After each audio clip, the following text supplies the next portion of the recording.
हूं आपके साथ प्रियंका। देखिए, आखिरकार पुलिस प्रशासन ने शंभू गर्ल्स हॉस्टल को लेकर बड़ा एक्शन ले लिया है। शंभू गर्ल्स हॉस्टल का लाइसेंस कैंसिल होगा और उसकी संचालिका भविष्य में भी कोई हॉस्टल नहीं चला पाएगी। क्या है ये पूरा मामला, इस विषय पे आपको और भी ज्यादा जानकारी देंगे हल्ला बोल टीवी के संपादक दीपक शर्मा। देखिए प्रियंका, लंबे समय से मांग चल रही थी। मांग ये चल रही थी कि शंभू गर्ल्स हॉस्टल मैनेजमेंट से लापरवाही हुई है या नहीं हुई है, और अगर शंभू गर्ल्स हॉस्टल मैनेजमेंट से लापरवाही हुई है तो उसके खिलाफ कोई कार्रवाई क्यों नहीं की गई अभी तक। तो जो आम जनता की जो मांग थी और परिजनों की जो मांग थी उसे मान लिया है पुलिस और प्रशासन ने, और शंभू गर्ल्स हॉस्टल का लाइसेंस कैंसल हो रहा है। बिहार के डीजीपी विनय कुमार ने पत्रकारों को यह जानकारी दी है।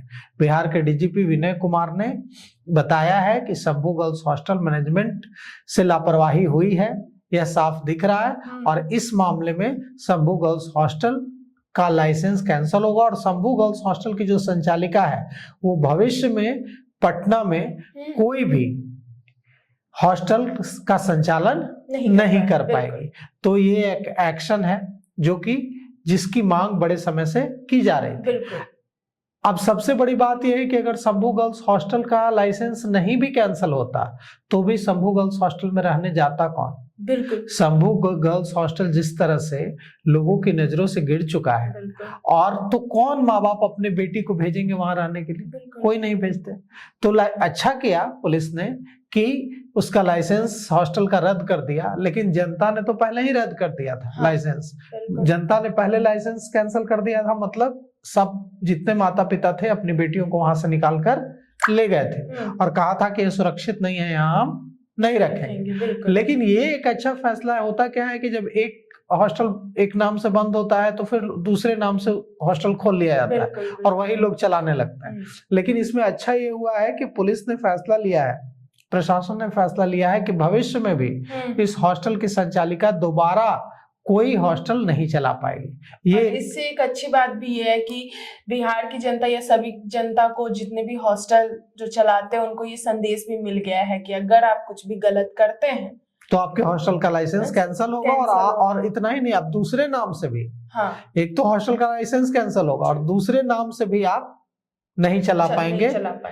हॉस्टल। ऐसा नहीं कि शंभू गर्ल्स हॉस्टल बंद हुआ तो महादेव गर्ल्स हॉस्टल खोल लिए, ऐसा आप नहीं कर सकते हैं। तो इससे पहले ये जो फैसला है, इससे पहले आज एसआईटी ने प्रेस कॉन्फ्रेंस, कल एसआईटी ने प्रेस कॉन्फ्रेंस की थी और उसमें आईजी जितेंद्र राणा भी थे, एसएसपी कार्तिकेय शर्मा भी थे और एसडीपीओ अनु कुमारी भी थी। तमाम जो एसआईटी में शामिल पुलिस ऑफिसर्स थे उसमें जो बातें निकल कर आई वो ये निकल कर आई कि पुलिस के पास अब भी सवालों के जवाब नहीं है।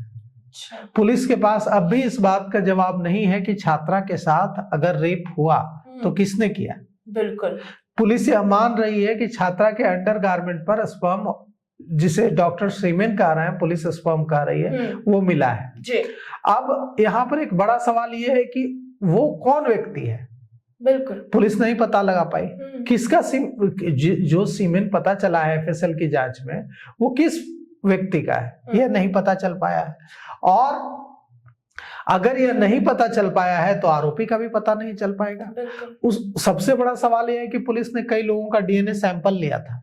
पुलिस कह रही है कि किसी का डीएनए सैंपल मैच नहीं कर रहा है। तो अब मामले की जांच सीबीआई को सौंप दी गई है। अब सीबीआई यहां से आगे जांच करेगी।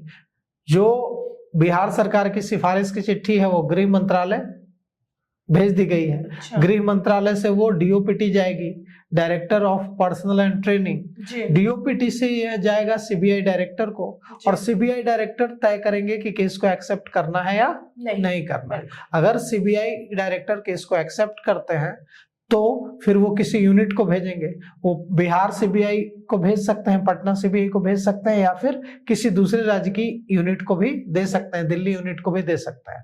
जिस यूनिट को मिलेगा वहां के एसपी फिर इस मामले में, इस केस की जांच के लिए या तो किसी आईओ को नियुक्त करेंगे, इंस्पेक्टर या डीएसपी रैंक के अधिकारी को आईओ बनाएंगे, या फिर एसआईटी बनाएंगे, ग्रुप ऑफ ऑफिसर्स बनाएंगे, ग्रुप ऑफ ऑफिसर्स की एसआईटी बनाएंगे। तो अब देखिए इस मामले में सीबीआई कब तक कदम उठाती है। इस मामले में जल्द कदम उठाना इसलिए जरूरी है क्योंकि पहले ही शुरुआत में पुलिस की ओर से लापरवाही हुई है और जिसके वजह से छात्रा के साथ जो गलत हुआ है उसके सबूत नष्ट हो गए जी। तो अब अगर सीबीआई और ज्यादा देर करेगी केस को लेने में तो इससे सबूत के और नष्ट होने का खतरा बना रहेगा और फिर सीबीआई चाहकर भी दिक्कत आएगी सीबीआई को पता लगाने में कि किसने छात्रा के साथ गलत किया। अगर छात्रा की जान ली गई तो किसने जान ली और अगर छात्रा के साथ गलत चीजें हुई तो किसने गलत किया। कौन है वो व्यक्ति जिसका स्पर्म या सीमेन छात्रा के अंडरगारमेंट पर मिला है। अब ये सवाल ये उठता है कि इन सारे सवालों का जवाब अब देने की जवाबदेही सीबीआई के कंधों पर होगी। अब देखिए सीबीआई इस मामले में क्या करती है, लेकिन पुलिस ने एक बात तो माना है कि छात्रा के मामले में, छात्रा की मौत के मामले में शुरुआत में पुलिस से लापरवाही हुई है। कल पटना के एसएसपी कार्तिकेय शर्मा ने प्रेस कॉन्फ्रेंस में यह माना कि लापरवाही तो हुई है और इसीलिए चित्रगुप्त नगर की एसएचओ रोशनी कुमारी और कदम कुआं थाना के सब इंस्पेक्टर हेमंत झा दोनों को सस्पेंड किया गया जी। तो अब इस पूरे मामले में देखिए पुलिस मान रही है कि शुरुआती जांच में लापरवाही हुई है, लेकिन पुलिस अब भी चूहा बिल्ली का खेल खेल रही है। पुलिस ने अब भी आरोप इशारों में परिजनों पर लगा दिए हैं। कल भी पुलिस ने कहा है कि परिजन शुरू में केस नहीं करना चाहते थे, जबकि परिजन शुरू से कह रहे हैं कि वे मांग कर रहे थे कि उनकी बेटी के साथ गलत हुआ है और वे केस करना चाहते हैं। तो ऐसी कई तरह की चीजें, हालांकि अब इन चीजों का कोई मतलब नहीं है। इसलिए मतलब नहीं है कि अब केस सीबीआई को जा चुका है और पुलिस का इसमें कोई जुडिक्शन नहीं होगा। अब देखिए इस मामले में सीबीआई की जांच किस तरफ आगे बढ़ती है और सीबीआई अगर जांच करेगी और सीबीआई को लगेगा कि किसी पुलिस अधिकारी से पूछताछ करनी है तो सीबीआई पुलिस अधिकारी से भी पूछताछ कर सकती है। सीबीआई के जुडिक्शन में आता है, तो इसमें कोई परेशानी वाली बात नहीं है। तो सुना आपने कि किस तरीके से पुलिस प्रशासन शंभू गर्ल्स हॉस्टल को लेकर एकदम से एक्टिव हो गई है। अब शंभू गर्ल्स हॉस्टल का लाइसेंस कैंसिल होगा। हालांकि इन सबको लेकर आपकी क्या राय हमें कमेंट बॉक्स में बताएं। फिलहाल इस पेशकश में इतना ही। आगे की खबर देखने के लिए बने रहा हल्ला बोल टीवी के साथ। धन्यवाद।